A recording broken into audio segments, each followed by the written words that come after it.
नमस्कार, आप देख रहे हैं यूपीजीएन न्यूज भारत। इसमें हम ग्राम सभा जंगला रजईपुर पहुंच चुके हैं, जो कि जिला भदोही, तहसील औराई और ब्लॉक औराई में आता है। ब्लॉक भदोही में आता है, जो कि कुल वोट की संख्या इनके ग्राम सभा की है 2676 वोट इनके बूथ पे वोट पड़ा था और 7 से 18 वोट पाकर प्रधान जी काफी भारी मतों से विजयी हुए। इनके ग्राम सभा में पहुंचने से पहले काफी लोगों से मैंने जांच पड़ताल किया। काफी लोगों ने बताया कि प्रधान विकासशील हैं, लोगों के सुखों दुखों में खड़े रहते हैं।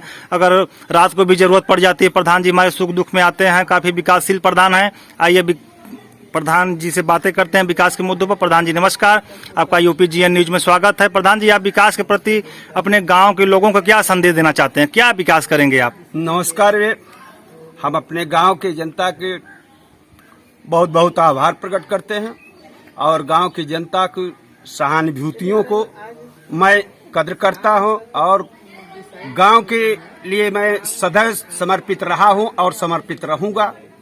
गांव की जनता की जो भी समस्या होगी, वो चाहे रोड की हो, नाले की हो, शिक्षा जगत में हो, जिस स्तर पर हो, उसमें मैं तत्पर रहूंगा और हमेशा कार्य कराता रहूंगा।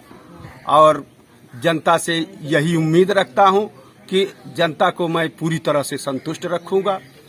यही गांव के प्रति हमारा हमेशा से जो लगाव रहा है, वह लगाव मैं सदैव रखूंगा।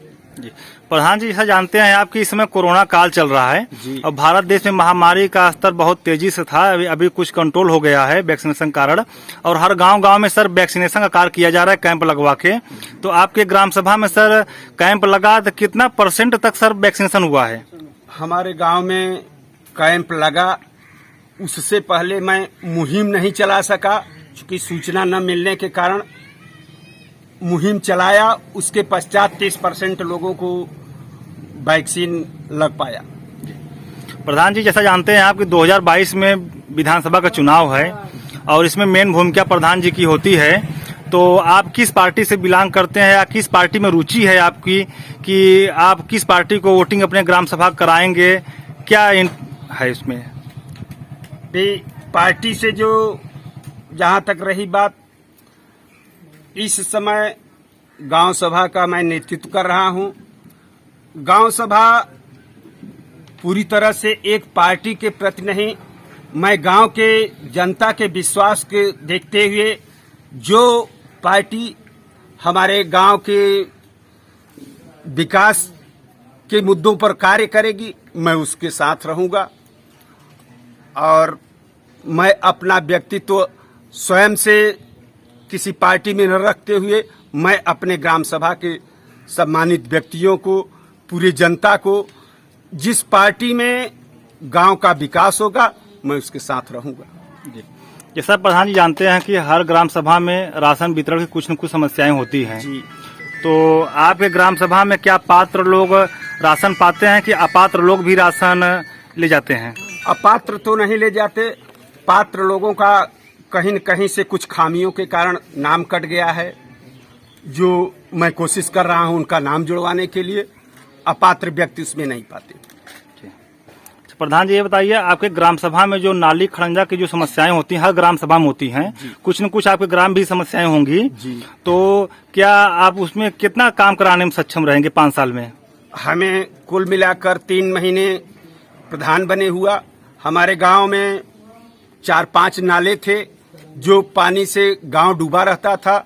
उसको मैं पूरी तरह से सफाई करके इस समय गांव को स्वच्छ बनाने के लिए पूरी मेहनत करके सभी नालों को सफाई करा दिया और पानी का निकासी करा दिया, जिससे गांव स्वच्छ रह सके। जी प्रधान जी, शिक्षा का क्या स्तर है ग्राम सभा में? क्या शिक्षा के लिए विद्यालय जो प्राथमिक और मिडिल जो क्लास होते हैं, क्या वो हैं कि नहीं है? जी, हमारे गांव में एक प्राथमिक विद्यालय है जिसमें भी बच्चे पढ़ते हैं और एक जूनियर हाई स्कूल है, उसमें भी बच्चे पढ़ते हैं। शिक्षा का स्तर भी ठीक है, गांव में बच्चे भी स्कूल के हिसाब से ठीक हैं। रही बात प्राइमरी पाठशाला पर, थोड़ा सा कार्य बाकी है, जो कि कभी कभी स्कूल में समस्या आ जाती है प्राथमिक विद्यालय पर। उसकी समस्या को ठीक करने के लिए हम प्रयासरत हैं, जो कि आगे उसकी समस्या से निजात दिलाएंगे। प्रधान जी, हम अंतिम सवाल पूछेंगे आपसे, जो कि बहुत ही खास है और बहुत ही इंटरेस्टिंग है।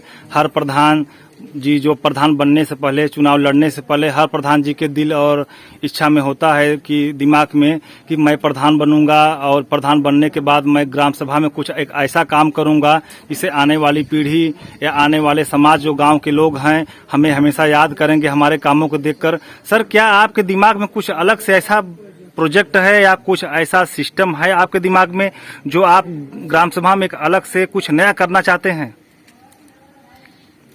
गांव के विकास के लिए सबसे प्रथम वरीयता रहेगी कि हम शिक्षा के लिए जो भी कर दें वही सबसे महत्वपूर्ण वरीयता होगी। शिक्षा ही एक ऐसी सीढ़ी है जो आने वाले समय में बच्चों को, भविष्य को उज्जवल बनाएगा और आने वाले समय को दिशा और दशा देगा। जी बहुत बहुत धन्यवाद प्रधान जी आपका। यूपीजीएन न्यूज से भारत बात करने के लिए आपने जो कि बताया कि शिक्षा ही बहुत महत्वपूर्ण है, जिस सारी सुविधाओं को पूरा करने के लिए शिक्षा ही महत्वपूर्ण होता है। जब शिक्षा लोगों के अंदर आ जाती है सारी व्यवस्थाएं हो जाती हैं। कोरोना में बताया आपने कि 30 से 40% लोगों का वैक्सीनेशन हो चुका है और 2022 के चुनाव पे आपने स्पष्ट कर दिया कि किसी पार्टी से हम संबंध नहीं रखते हैं उतना, लेकिन जो पार्टी हमारे गांव का विकास करेगा, विकास में सहयोग देगा हमारा 5 साल, उस पार्टी के लिए हम समर्पित रहेंगे। यूपीजीएन न्यूज भारत से बात करने के लिए आपका बहुत बहुत धन्यवाद प्रधान जी।